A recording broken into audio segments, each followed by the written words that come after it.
Salut Vetters, Patrick ici avec Vetted. Il y a un tout nouveau lanceur d'alerte qui se fait appeler Michael, qui vient de se manifester, et j'ai toute l'histoire. Surtout quelques nouveaux commentaires du représentant Eric Burleson à propos de ce lanceur d'alerte en particulier. Et ce qui le rend intéressant, c'est qu'il est prétendument le premier lanceur d'alerte civil sur les ovnis, c'est-à-dire qu'il n'avait aucune relation, vous savez, avec des entreprises aérospatiales avancées. Il n'était pas sous contrat, il n'était pas dans l'armée, rien. Pas un employé du gouvernement de quelque manière que ce soit, et il aurait des vidéos et des photos superbes ainsi que des preuves physiques de quelque chose. Maintenant, cela pourrait même être la technologie avancée de l'Amérique. Donc, ce lanceur d'alerte est sorti. Il est apparemment un client d'Evan Hall, encore une fois, j'espère que je prononce bien ce nom, qui est l'avocat de Luis Elizondo. Alors, j'ai toute l'histoire parce qu'il y a aussi beaucoup de controverses à ce sujet. Tim Phillips, qui était avec Arrow, a récemment été licencié, je vous le rappelle, mais avant cela, il avait fait quelques interviews, dont une avec Mick West, et il a dit certaines choses à propos de ce lanceur d'alerte, Michael. Ce n'est pas très bon. Il l'a essentiellement accusé d'essayer de faire chanter le gouvernement américain, en gros comme « Hey, donnez-moi de l'argent pour cette preuve, sinon je l'apporte à un gouvernement étranger. Je ne plaisante pas. » C'est l'accusation. J'ai tous les détails et encore, surtout ces tout nouveaux commentaires du représentant Eric Burleson à propos de ce lanceur d'alerte. Et je pense que vous serez surpris quand vous entendrez ce qu'il a à dire. Maintenant, ce lanceur d'alerte a également publié quelques déclarations que nous allons examiner. Donc, nous allons aborder tout cela. Mais d'abord, nous allons diffuser un extrait d'Evan Hall. Encore une fois, l'avocat de Luis Elizondo, Ivan, désolé, sur ce podcast OVNI, et il va un peu expliquer qui est ce lanceur d'alerte. Un nouveau client à moi, dont nous pouvons parler quand vous le souhaitez, m'a donné des informations que je crois maintenant pour de nombreuses raisons différentes. Et franchement, en partie, à cause de ce que Tim Phillips lui-même a dit sur le podcast de Make West. Et c'est quelque chose qui, je pense, échappe encore à la plupart des gens dans l'ufologie. Ils ne comprennent pas à quel point ce que Tim Phillips a dit par inadvertance sur le podcast de Mick West est important. Et ce dialogue particulier ou cette partie de l'interview m'a beaucoup surpris parce qu'il disait essentiellement que ce qu'un de mes nouveaux clients, et encore une fois, je veux être clair, ce n'est pas Lou Elizondo et ce n'est pas vraiment un nouveau client. Je le connais depuis, vous savez, je ne sais pas, 8 mois, 9 mois, je ne sais pas exactement combien de temps. Mais tu sais, ça, vous savez, ce que Tim Phillips a dit à propos de lui apportant ce qui serait décrit, ce que Tim Phillips a dit était une technologie de type extraterrestre, ou du moins qui impliquait certains programmes sur le site d'essai du Nevada. Ce qu'il a ensuite compris, vous savez, ce qu'il a dit, qu'il pouvait comprendre pourquoi les gens penseraient qu'ils avaient, vous savez, des capacités de type extraterrestre. C'était un aveu incroyablement surprenant qui a vraiment confirmé ce que je savais déjà être vrai, basé sur le flux énorme de messages à la fois par email et par texto entre mon client, SSCI et ARA. Ah d'accord, Vetters, veuillez appuyer sur le bouton j'aime. Cela aide vraiment les vidéos. Et bien sûr, si vous n'êtes pas encore abonné, appuyez sur le bouton s'abonner. J'essaie d'atteindre 100 000 abonnés avant la fin de l'année. D'accord, c'est là que l'histoire devient encore plus intéressante, comme Ivan est sur le point d'expliquer, et même moi, j'admets que c'est une partie folle de l'histoire. Je ne sais pas si j'ai entendu un tel drame en coulisses à propos d'un lanceur d'alerte. Je veux dire, peut-être que j'ai, mais ça est définitivement unique. Situation. Je veux dire, écoutez ce que dit Ivan. Comme je l'ai dit avant, Tim Phillips, qui était le directeur adjoint de l'ARO, encore une fois, qui n'est plus avec l'ARO, mais au moment où il a fait les commentaires qu'il a fait, il l'était et il accuse ce nouveau lanceur d'alerte, Michael, d'extorsion, comme Ivan est sur le point d'expliquer. Et ne vous inquiétez pas, j'ai le clip de Mick West et Tim Phillips. Parlez de cela, où Ivan va obtenir son histoire.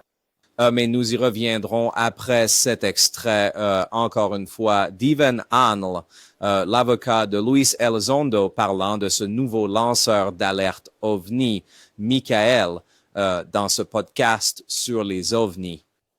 Vous savez, donc oui, c'est un nouveau gars, c'est une bonne personne de bonne volonté. Je pense qu'il essaie encore de travailler s'il le peut. Vous savez, si le gouvernement le veut, il essaiera certainement de travailler avec le gouvernement américain et de présenter ce qu'il sait. Il a déjà présenté pas mal de choses.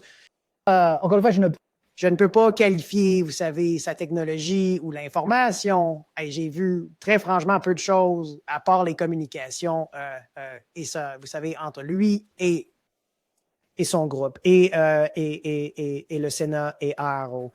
Mais je dirais que c'est substantiel et franchement, je pense qu'il a été la cible parce que les gens ne réalisent pas de beaucoup de commentaires, même, vous savez, du sénateur Rounds et certainement Tim Phillips et d'autres. Je pense qu'il est impliqué. Beaucoup de ce qu'ils disent résonne avec certaines des choses qu'il a en cours. Donc, vous savez, de mon point de vue, je pense que c'est juste un bonhomme d'affaires américain qui essaie d'aider.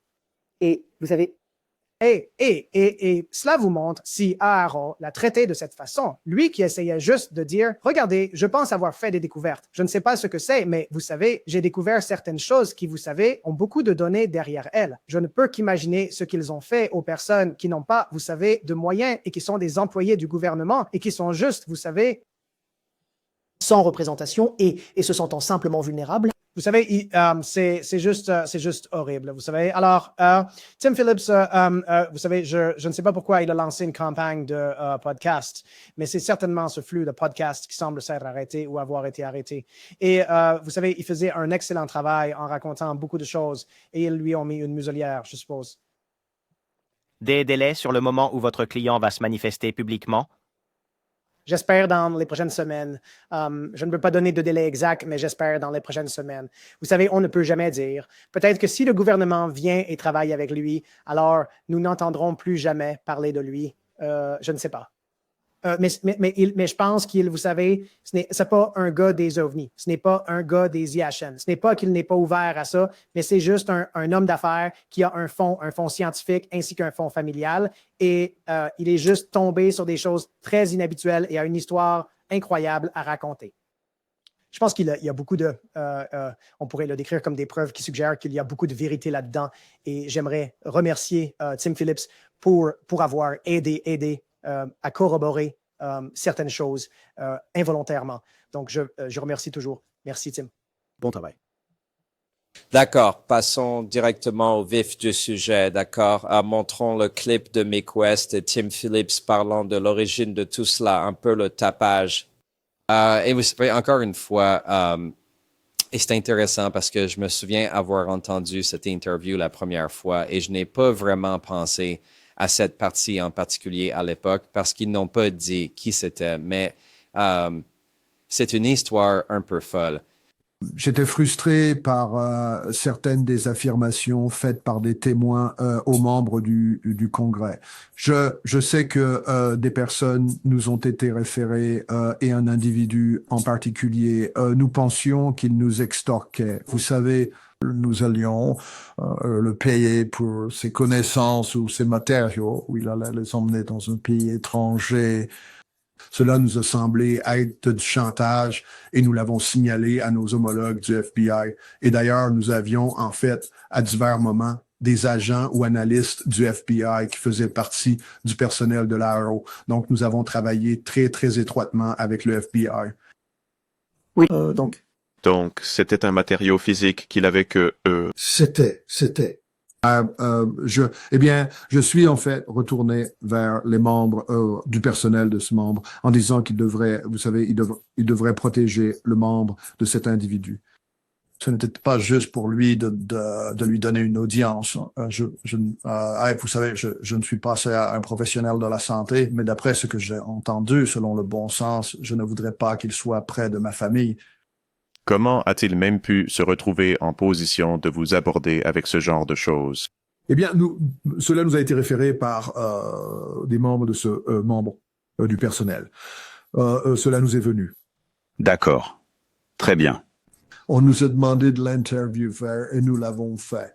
Et puis, il y avait une inquiétude que certains des matériaux qu'il possédait pour y compromettre des programmes officiels. Et donc, regarde, c'est dingue, non? Je veux dire, il s'avère que le gars dont Tim Phillips parlait est ce lanceur d'alerte nommé Michael, qui est le client de Van, n'est-ce pas? Donc, il était accusé d'extorsion, d'extorquer le gouvernement des États-Unis.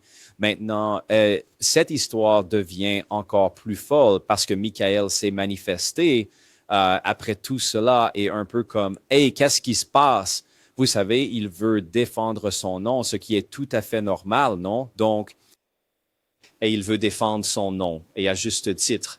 Et donc, il a publié des déclarations en ligne via des podcasteurs ou quelque chose comme ça.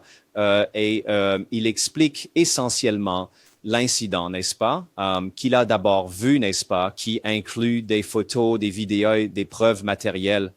Et puis, il y a une déclaration de lui expliquant essentiellement pourquoi il ne va plus se manifester et ce qu'il pense nuire à la divulgation, n'est-ce pas, et ce qu'il pense que le gouvernement devrait faire à ce sujet.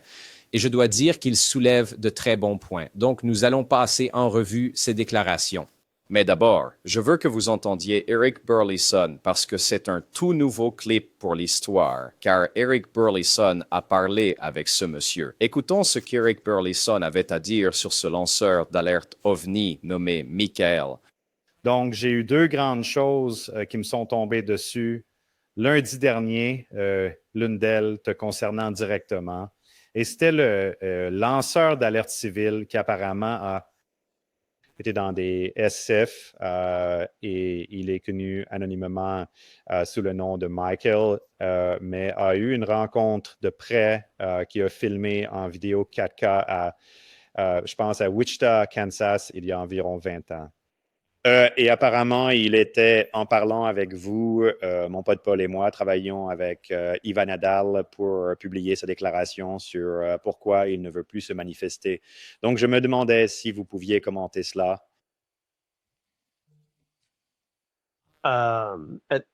C'est un individu intéressant et j'espère maintenir cette relation et essayer d'obtenir plus d'informations. Pour l'instant, il semble très réservé.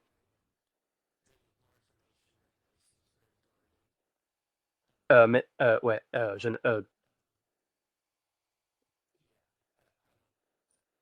ce moment, je pense que le problème est qu'il cherche. Le problème est que cela complique les choses. Le fait qu'il possède une entreprise privée et qu'il cherche à obtenir un contrat gouvernemental, et cela complique un peu tout le scénario.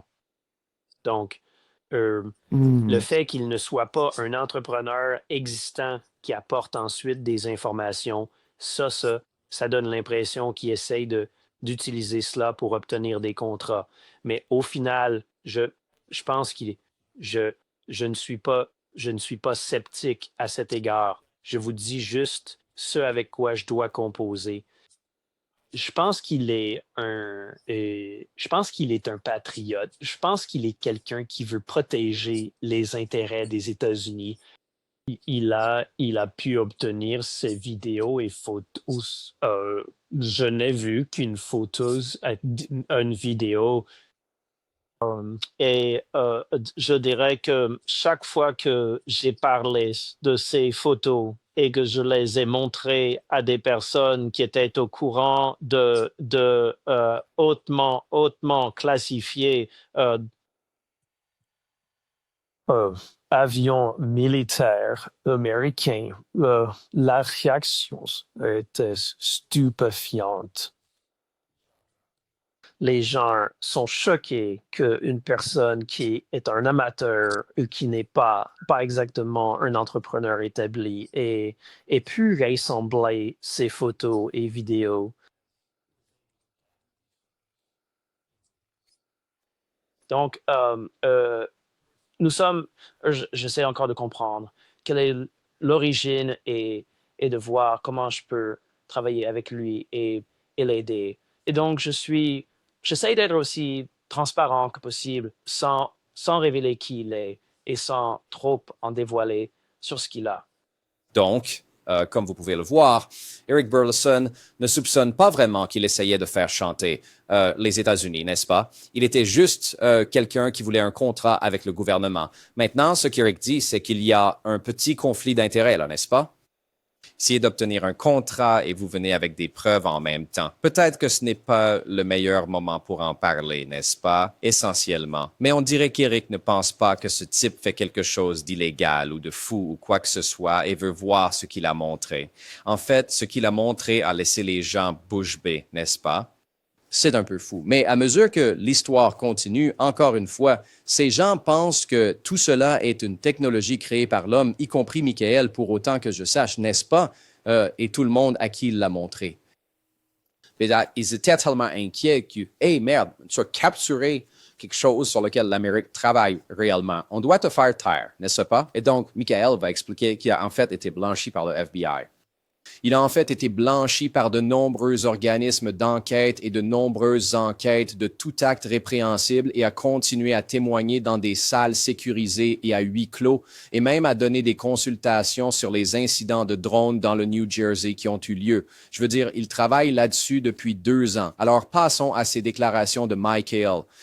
D'accord. Donc, cette première partie va concerner la rencontre de Michael qui a fait tout ce tapage. Donc, je garde la date exacte parce qu'une fois que vous l'avez, vous pouvez déterminer la piste du satellite de liaison de données. Mais c'était autour de Wichita, Kansas, il y a plus de 20 ans. Celui à la fin de la déclaration que je veux appuyer avec un polygraphe est différent. Les deux impliquaient l'engin planant à moins de 15 mètres du sol et nous avons pu nous en approcher. Les deux ont duré environ 10 minutes et le premier a perdu un morceau d'engin que nous avons récupéré, ce qui a permis que tout cela se produise. Nous connaissons la signature que nous recherchons et il se trouve que nous l'avons eue et il se trouve que cela s'est produit dans une camionnette d'entreprise impliquant du matériel d'une entreprise que je possède qui comprenait un détecteur K2, la meilleure caméra FLIR, un microphone ultrasonique et une multitude d'autres équipements, y compris moi-même et 3 autres personnes. Nous avons eu une opportunité. Nous l'avons saisie.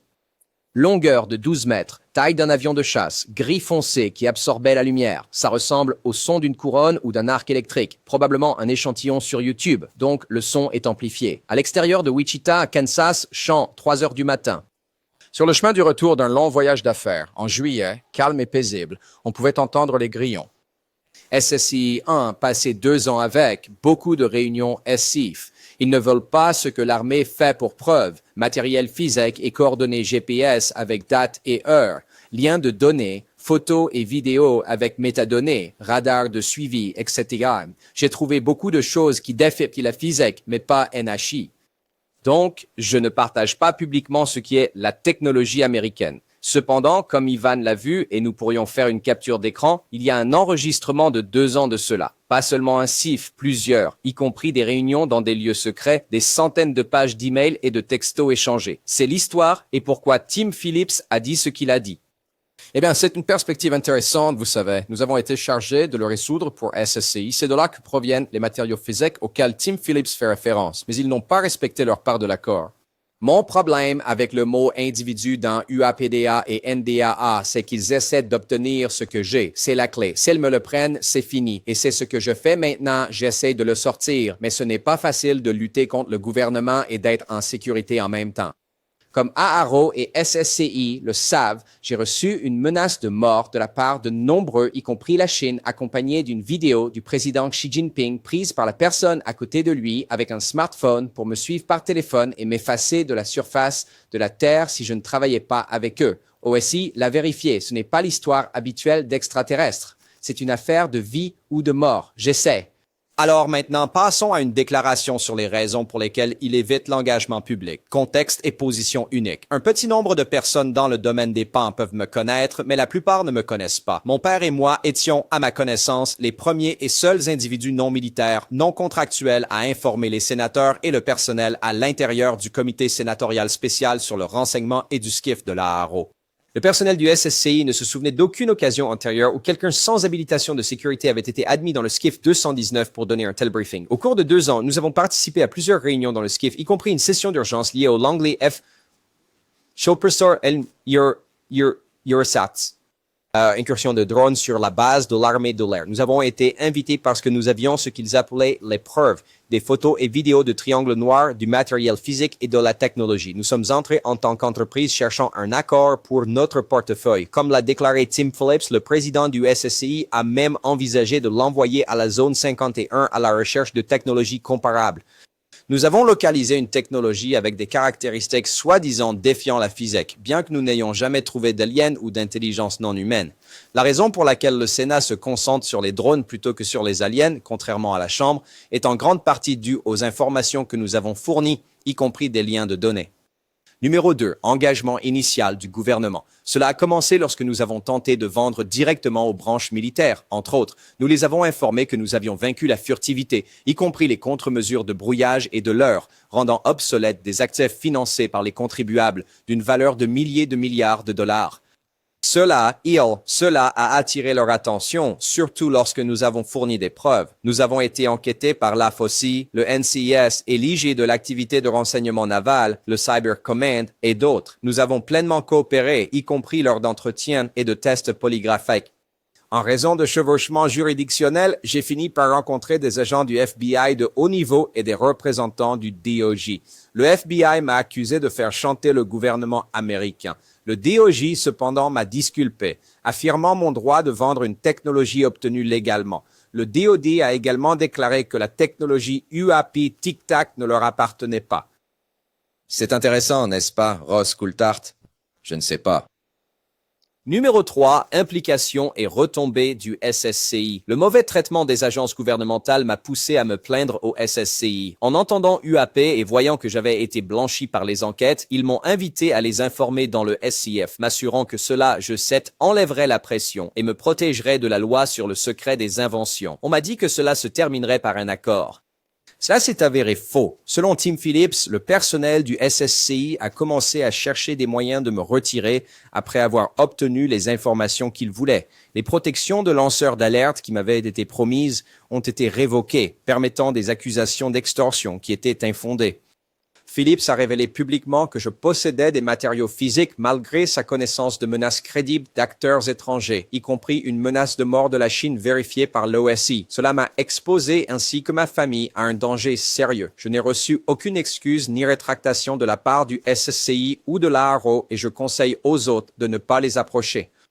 Numéro 4, engagement de la Chambre. Après avoir conclu que les membres du SSCI, y compris les sénateurs Rounds, Cotton, Warner, Moran et Gillibrand, ont agi de mauvaise foi, je me suis tourné vers la Chambre. Pendant 2 ans, j'ai fourni des briefings sur les menaces de drones, y compris comment les Chinois ont exécuté l'incursion de la base aérienne de Langley sans détection ni interception. Malgré cela, la Chambre s'est concentrée sur des affirmations non vérifiées concernant les NHI et les extraterrestres, organisant des auditions sans exiger de preuves. Ce changement a nui à la crédibilité de la discussion sur les UAP. Numéro 5, recommandations pour la crédibilité. La communauté UAP et le Congrès doivent changer de cap s'ils veulent être pris au sérieux. Exiger des tests polygraphiques au niveau gouvernemental pour toute personne fournissant un témoignage, y compris les lanceurs d'alerte, les journalistes et les experts autoproclamés. Éviter les affirmations sensationnelles et invérifiables concernant les NHI ou les rencontres extraterrestres. Réinitialiser toutes les déclarations publiques à zéro et reconstruire avec des preuves vérifiables par polygraphe. Appliquer les mêmes normes à des figures bien connues comme David Grush ou Bob Lazar, sans humiliation publique en cas d'échec, mais avec transparence. Soumettre les témoins experts au même niveau de rigueur, y compris les données GPS et horodatage, ainsi que des expériences surveillées. Sans ces mesures, la prochaine audience risque d'être la dernière occasion crédible depuis des décennies. Numéro 6, ma position. Je suis prêt à fournir au SSCI et à l'AARO les mêmes coordonnées GPS, date et heure que j'ai données précédemment, documentant un pan que j'ai observé en vol stationnaire à moins de 50 pieds pendant 10 minutes avec un témoin prêt à passer un détecteur de mensonges. Ce lanceur d'alerte a parlé au SSCI, à Mike Rounds et à d'autres. Voici des captures d'écran. D'accord. Alors écoutez, je vais mettre un lien dans la description vers cet article et il inclut des captures d'écran d'email et ceci, cela et d'autres choses. Alors n'hésitez pas à aller voir ainsi que des liens vers tout le reste. Mais encore une fois, c'est une histoire fascinante et ce lanceur d'alerte nommé Michael dit essentiellement qu'il n'y a pas d'alien ou d'intelligence non humaine dans ce qu'il a trouvé. D'accord? Mais il a du matériel physique. Mais je suppose que des gens pensaient que c'était extraterrestre, non? Donc, je ne sais pas. C'est très intéressant. Alors, est-il un lanceur d'alerte sur les ovnis ou est-il juste un lanceur d'alerte? Pourquoi exactement? Je suppose que je suis encore un peu confus à ce sujet. Alors, faites-moi savoir dans les commentaires ce que vous pensez de cette histoire et je vous garantis qu'il y a bien plus à venir, donc nous devrons attendre et voir. Pourrait-il encore être l'une de ces personnes qui témoignent à l'audience du 9 septembre? Je ne sais pas. D'après cette déclaration qu'il a publiée, ça ne semble pas bon, mais ce serait intéressant qu'il donne une interview avec plus de détails. Et s'il a été accusé à tort de chantage contre les États-Unis, c'est vraiment grave. C'est vraiment grave pour lui et sa famille, je dois dire. Oubliez les ovnis. Allez, je veux dire, pourquoi? Qu'est-ce qu'on fait? Ce n'est vraiment pas cool. Mais je peux aussi comprendre la partie sur « Hey, tu essaies d'obtenir un contrat tout en essayant de témoigner et de donner un témoignage. Et c'est peut-être que ce n'est pas le meilleur moment. » Je peux voir le conflit d'intérêts là aussi. Donc, ça ressemble à un réseau compliqué, comme toujours. Alors, d'accord, faites-moi savoir ce que vous en pensez ci-dessous. On se voit à la prochaine. Rappelez-vous, chaque jour est un cadeau. C'est